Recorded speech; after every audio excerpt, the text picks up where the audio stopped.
But we just have it back up. Okay, so here's the wire. The wire, that is hilarious. Isn't it?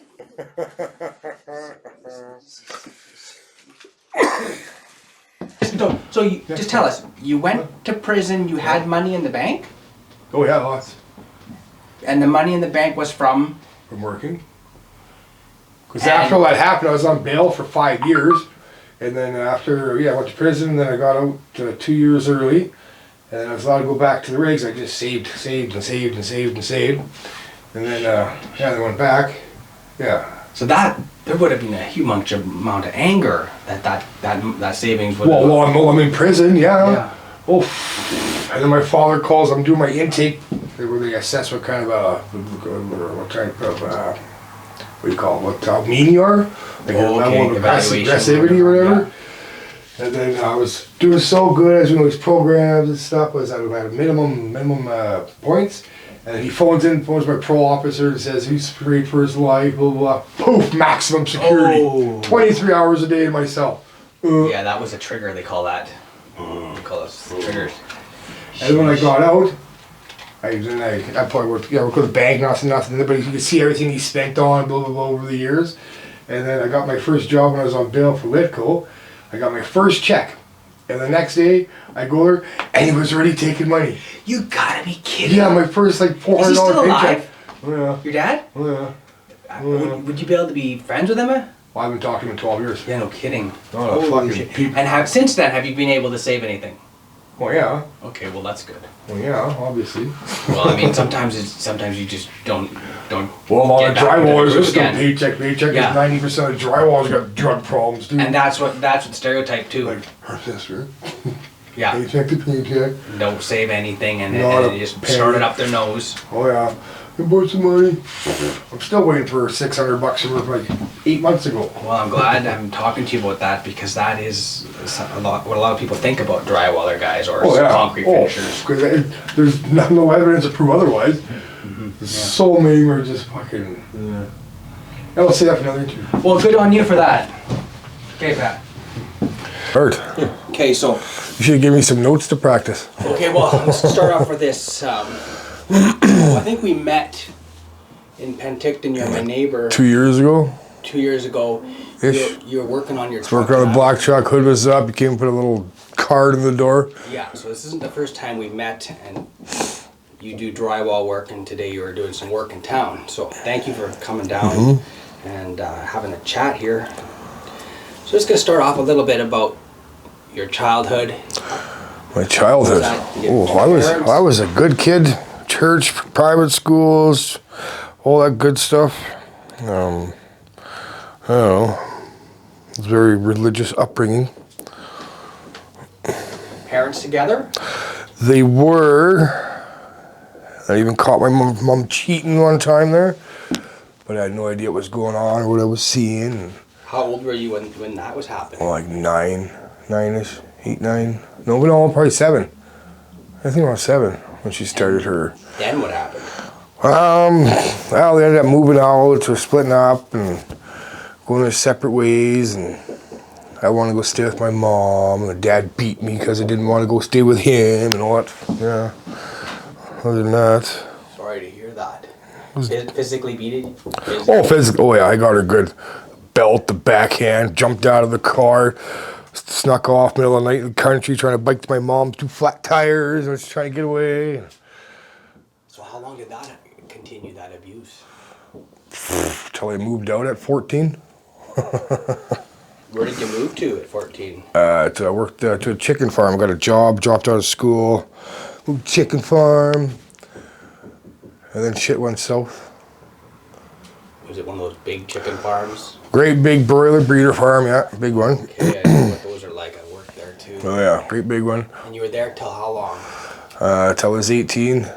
I went to the drilling rigs. But before all that, before I did the whole drilling rigs, I kind of fell off the wagons or experimenting with some drugs and shit. Bad ones, very, When did that start? Well, as soon as I got to that chicken farm. Okay, is that when you started? What kind of drug use? Tell us a little bit. What kind of drug use? What didn't I do? I could be up for 11 days at a time and Worked every day. After the third day, didn't even know your name. And it was a good time. Yeah. And so that was at 18. That was before 18, between 14 and 18. And how long were you at the chicken farm? I think 2.5 years, 3 years-ish, give or take. And then what happened?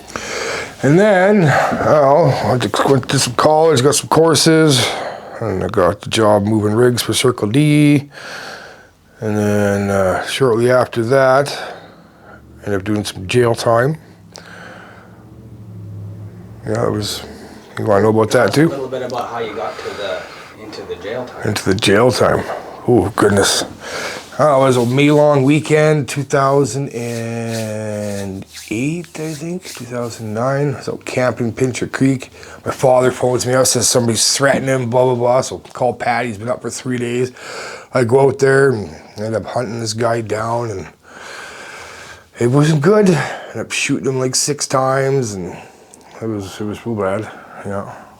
I ended up doing Did he survive? Just barely.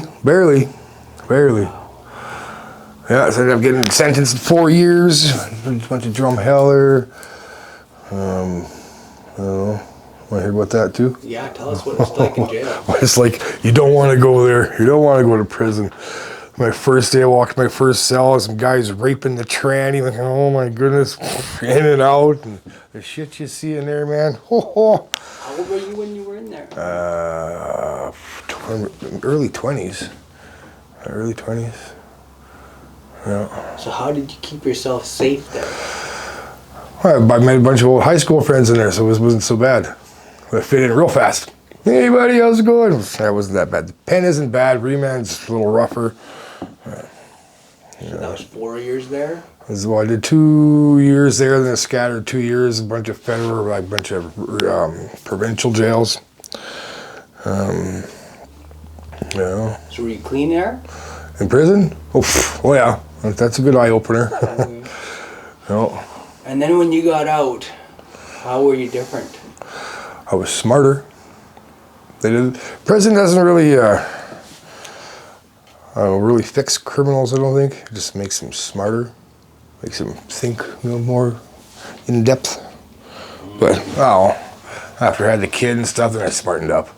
Yes. But her first steps were in prison. I got to watch her crawl in prison. So that was a good eye opener there. But it's too late now. What's done is done. So then you got out of there, and then what did you start doing for work? What the fuck did I do? Or did you stay out of trouble at that point? I definitely stayed out of trouble. I got a job. I went to BC out here on parole or bail. I was working for Litco in town, and then as soon as I could get a travel permit to go back to the rigs, I was like, fuck this, I'm out of here. I quit. Wait, going back to the rigs. And I did that for like 14 years, and now doing drywall. So when you're working on the rigs, you're making pretty good money. Then you're making good money. Not so much anymore. Probably make more at McDonald's. And so were you pretty much drug free at that point, or what happened there? Kind of up and down, Okay. And that's where you're missing your teeth, is that? Well, that was a rigging accident. It's not because I had bad teeth. No, yeah. So I took a big guard in the face. And I knocked out every tooth in my face. Like a bunch of bone grafts and shit. That's not because of drugs, that. No. I want to understand how that happened. Well, a big 400-pound guard for 4 motors. Yeah. We're putting it on, my push tripped and hit one of the pulleys, and we're screaming like 3,000 RPM. Kaboom! And were you off work for quite a while? I was back work next day. Wow. Oh yeah. Wow. Yeah. Okay, so tell us a little bit about your life now doing the drywall. Oh, well, now I got to work for my money. It's honest. Not doing the drugs no more. Finally. Well, look how nice that ceiling is. Yes. And no more jail time after that? After my initial bit? Yes. Yeah, I breached parole a few times. I got sent back. Okay. I wasn't allowed to be drinking or driving. I did all of it, of course. So then I ended up spending another couple months in the Edmonton Max as a breach. And I never did it since. I was a good learner because I went straight to the gang unit. So I'd like to talk about sort of your goals, or what do you... My goals? See yourself. I'm a drywaller. I don't have any goals. What would you do if you had enough cash to not have to do the drywall work? What would you be doing? Hire someone to do it for me.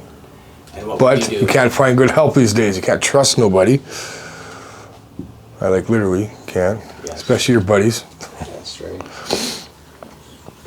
Okay. I guess I'd like to know what you could say to some people that are maybe going into 20 years old and maybe the lifestyle there and trying to maybe not go to prison. Don't do it. It's not worth it. It's not worth it. You don't want to go to prison. Definitely not. And would you say that whole episode where you used a firearm against that guy, was that a rifle or a pistol? It was a semi-automatic rifle. Wow. I wasn't fucking around. I was on a mission. Yeah. And I almost accomplished it. And that was because of what your dad said? Yeah. Yeah, I Yeah. can sense that. Yeah. And that's because you had that loyalty for him. I did. And what did he think about that? He didn't stop me. Wow. A good father would have stopped you. Yeah. That's a bad idea. Don't go through that thing. Whose rifle was it? Mine. Yeah. Okay. Yeah, a good father would have stopped you. And once your mind's set, nothing's going to stop you, unless someone physically does. And was that crystal meth that you were on when you were up? Oh, fuck, meth, E, G, K, fuck it, you name it. It's a big cocktail for years. Years it was like that. Okay, well, anything you want to tell us that not everybody knows about you, Pat? Not at this time, no. Anything that you, besides stay out of prison, any words of advice, things that you've learned? Words of advice, think before you act. Like we're thinking about doing something super, just think about how it's going to affect people, and don't take the coward's way out. Just, you've got a problem, talk to somebody. Yes. Don't go run off and fall off the wagons, or I don't know. I was going to ask how that religious part in the beginning, you were going to church. How did that get changed so? Well, as a parent, you got kids. You'd want them to follow your footsteps, but you can't force religion on anybody. You can force a kid to go to church for 4 times a week, for years. Well, they're going to rebel and not want to do church. Don't make them do what they don't want to do, especially with religion. Religion is a big thing, but you can't force somebody to believe in something they don't believe in. Was that Catholic? What was it? Yeah, no, it was Christian. Okay. Yeah. Yeah, don't need to go to church for religious. Be religious wherever you are. Yeah. Yeah, I feel like you're a pretty gentle guy inside, despite all that. Anyway, Pat, I just want to say thank you for the interview, and it was fun. maybe we'll First time. have a chat again some other time. Yes. Thank you.